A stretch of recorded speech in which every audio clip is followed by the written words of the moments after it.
नमस्ते दोस्तों, मैं आप सबके सामने एक बाल विवाह गीत लेके आई हूँ। आप लोगों को कैसे लगेगा कमेंट बॉक्स में अपना दुलार प्यार जरूर दीजिएगा और अच्छा लगे तो लाइक शेयर सब्सक्राइब भी करना। दोस्तों,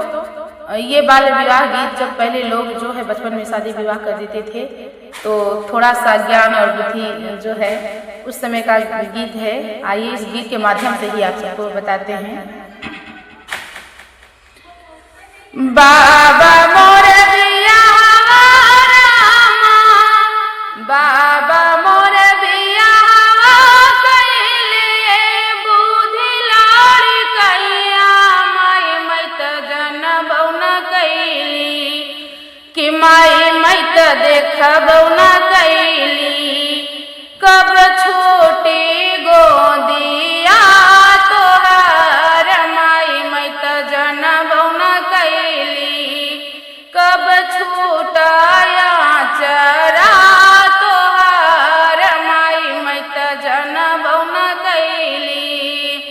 बाबा मोर बियाहवा कइले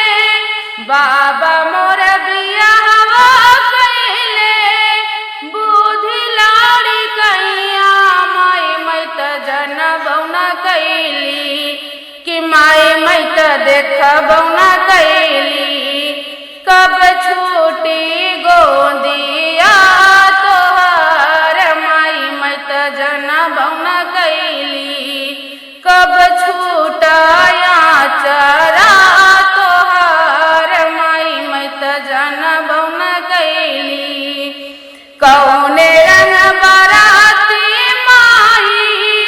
कौन रंग घराती रहे कौने रंग बराती माई कौन रंग घराती रहे कौन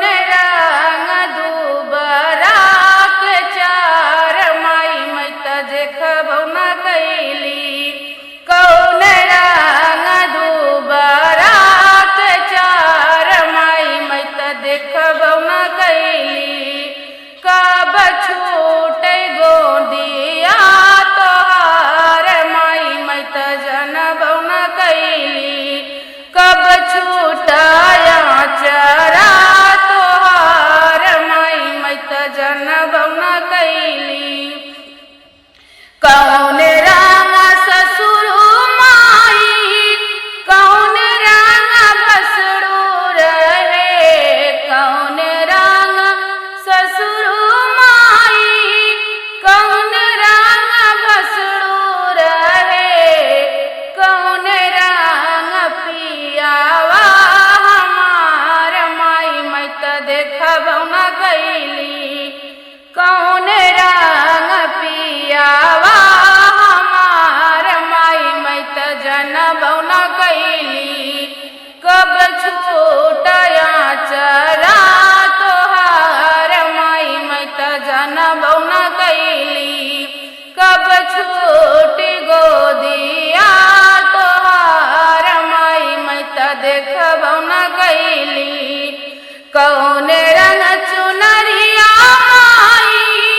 कौन रंग पियरिया रही कौन रंग चुनरिया माई कौन रंग पियरिया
देखबौ न कैली, कब छूटया चरा तोहार माई मैं त जनबौ न कैली, कब छूटी गोदिया तोहार माई मैं त जनबौ न कैली। बाबा मोर बिया रामा, बाबा मोर बिया कैले,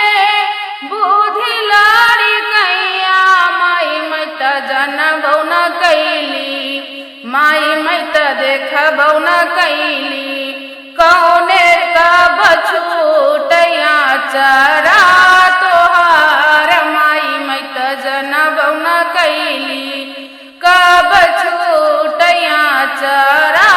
तोहार माई मैं त देखबौ न कैली, कब छूटै गोदिया तोहार माई मैं त जनबौ न कैली।